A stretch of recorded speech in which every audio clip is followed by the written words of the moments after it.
Mr. President, Madam Deputy High Commissioner, Excellencies, delegates, colleagues and friends, I welcome and pay tribute to the women human rights defenders who will speak here today. As a council, I ask that you hear them and the people of Afghanistan whose demands for justice, protection, support and solidarity are unwavering. It is our responsibility not only to listen, but also to act. My new report examines access to justice and protection for women and girls.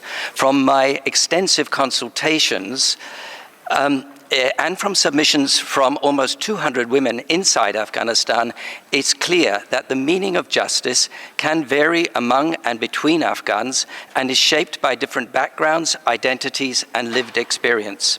It involves not only legal accountability, but also the restoration of rights, access to essential services, and the creation of conditions in which women, girls, and all Afghans can live with dignity and self-determination. There is, however, a shared understanding that injustice, however understood, and the harm it causes is profoundly felt and enduring.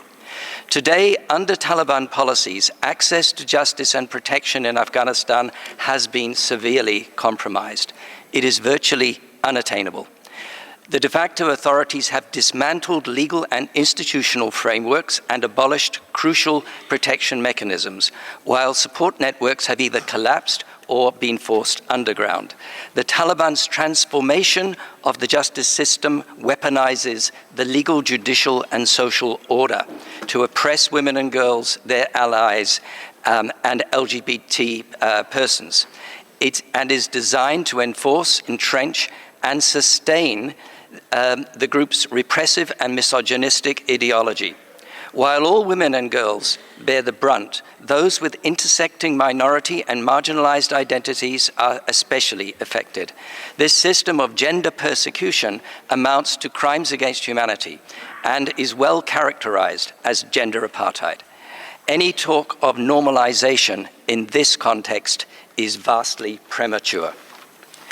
Mr. President, members of the Council, I invite you to consider the situation beyond this latest report. My 10 reports to this Council and the General Assembly since 2022 together chart an alarming trajectory of deepening discrimination and repression of the people of Afghanistan, especially women and girls, and the situation is continuing to deteriorate. Whether through ever-expanding restrictions, increasingly harsh enforcement of repressive moral codes, shrinking media and civic space, the alarming increase in corporal punishment, or continuing reprisals against former members of the security forces. Against this backdrop, I'm increasingly alarmed by any framing of Afghanistan as a kind of lost cause, where nothing can be done to change the situation. This is not the case, as the people of Afghanistan are showing daily.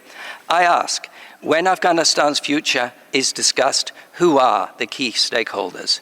The answer is, and must be, the people of Afghanistan themselves, including women, girls, and youth in all their diversity, both inside the country and in exile. It is they who will build a more inclusive, equal, and stable country.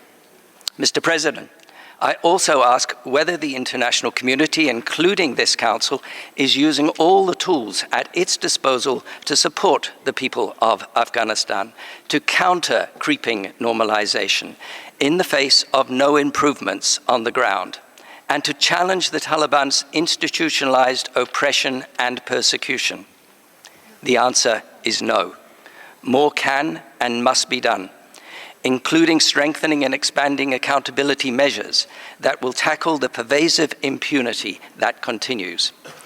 But there is no panacea, and effective action is needed to improve the situation on the ground now.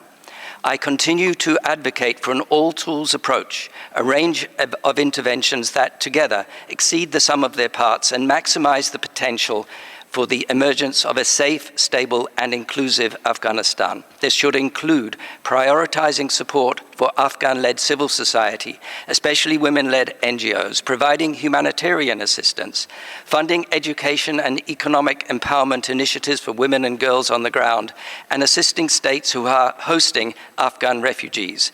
It also includes supporting men and boys, including through initiatives that empower them as positive agents of change. We, the international community, must stand firmly with the brave people of Afghanistan who continue to risk everything in pursuit of justice, dignity, and peace. I thank you.